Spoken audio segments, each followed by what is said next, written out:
selamat pagi, selamat hari Minggu adik-adik. Kembali ketemu dengan KMI hari ini. KMI berdoa semoga adik-adik di rumah selalu dalam keadaan sehat, sukacita, dan tetap semangat untuk beribadah. Nah, hari ini KMI yakin adik-adik di rumah sudah mandi, sudah rapi, dan sudah siap-siap untuk mendengarkan cerita firman Tuhan. Karena itu, ayo sama-sama kita berdoa, lipat tangan, tundukkan kepala, tutup mata, kita berdoa ya. Tuhan Yesus yang baik, terima kasih karena kami punya Allah yang hebat, kami punya Allah yang dahsyat seperti Engkau. Terima kasih karena Tuhan telah menyertai kami dalam seminggu ini, menyertai adik-adik di rumah dalam setiap aktivitas mereka. Terima kasih juga Tuhan Yesus, hari ini kami dapat mendengarkan cerita firman Tuhan. Karena itu Tuhan kiranya berkati kami semua, berkati KMI supaya Tuhan pakai untuk menyampaikan firman Tuhan, dan juga berkati adik-adik di rumah supaya mereka mengerti dan paham akan firman Tuhan yang mereka dengar. Terima kasih Tuhan Yesus, dalam nama Yesus kami berdoa dan mengucap syukur. Amin. Nah adik-adik, sebelum kita mendengarkan cerita firman Tuhan, kami mau nanya nih, kira-kira adik-adik di rumah punya cita-cita nggak ya? Entar gedenya mau jadi apa? Adik udah tahu? Ya, kami tahu nih, pasti di rumah adik-adik ada yang mau jadi dokter, ada yang mau jadi guru, ada yang mau jadi pilot. Nah, hari ini KMI mau cerita tentang salah seorang raja Israel. Dia adalah raja yang paling masyhur. Tapi siapakah dia sebelumnya? Dia itu lahir bukan sebagai raja.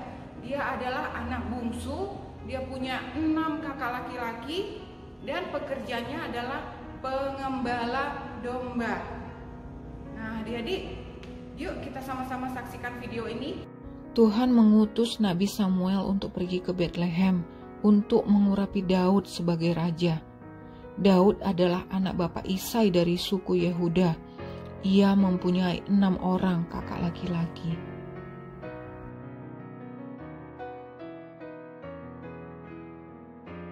Daud bertugas menggembalakan domba-domba. Setiap hari ia membawa domba-domba itu ke padang rumput untuk makan dan ke sungai yang tenang untuk minum. Setelah itu, Daud akan membawa domba-domba itu ke tempat yang teduh. Di sana Daud juga akan beristirahat sambil memuji Tuhan. Ia senang bermain kecapi dan menciptakan syair yang indah untuk memuji Tuhan. Suatu hari, seekor hewan buas mendekati seekor anak domba. Anak domba itu begitu ketakutan. Dengan cepat Daud menolong domba itu. Ia melontarkan sebuah batu untuk menghalau hewan buas itu. Dan Daud berhasil melindungi dombanya. Daud tidak lupa bersyukur akan pertolongan Tuhan. Dan Tuhan memberkati Daud, memberikan Daud kekuatan dan kebijaksanaan. Nah adik-adik udah selesai nonton video firman Tuhan tadi kan? Ya, dia adalah Raja Daud. Daud adalah orang yang bertanggung jawab terhadap pekerjaannya. Dia menjaga domba-dombanya, memberi makan, dan juga melindungi dari hewan yang mau mengganggunya. Tapi adik-adik, Daud adalah orang yang takut akan Tuhan. Di saat dia beristirahat, dia memberikan waktunya untuk memuji dan memuliakan nama Tuhan. Dia memainkan alat musik untuk memuliakan nama Tuhan. Karena itu Tuhan melihat hati Daud dan menjadikan Daud menjadi raja yang bertanggung jawab. Demikian juga dengan adik-adik di rumah. Walaupun adik-adik masih kecil, walaupun adik-adik sekarang hanya belajar, tapi adik-adik harus punya cita-cita yang tinggi, harus punya mimpi yang tinggi, dan adik-adik harus belajar dengan sungguh-sungguh, belajar dengan tekun, dan juga menyediakan waktu untuk beribadah, menyediakan waktu untuk berdoa, membaca firman, dan harus rajin sekolah minggu. Dan juga cita-cita itu harus adik bawa kepada Tuhan, harus didoakan, dan yakinlah bahwa kita punya Tuhan yang hebat yang mampu mewujudkan cita-cita kita. Baik adik-adik, demikian cerita firman Tuhan hari ini. Kami berharap supaya adik-adik di rumah selalu ingat dan selalu rajin untuk membaca firman Tuhan. Ayat hafalannya dari Mazmur 18 ayat 2. Aku mengasihi Engkau ya Tuhanku, kekuatanku.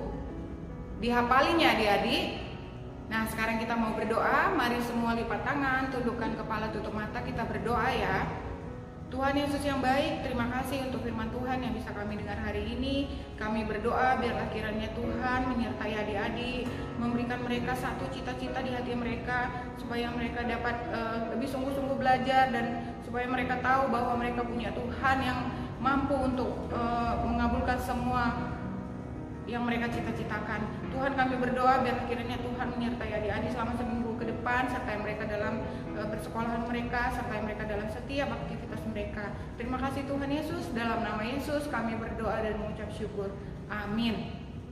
Selamat hari Minggu adik-adik, Tuhan Yesus memberkati.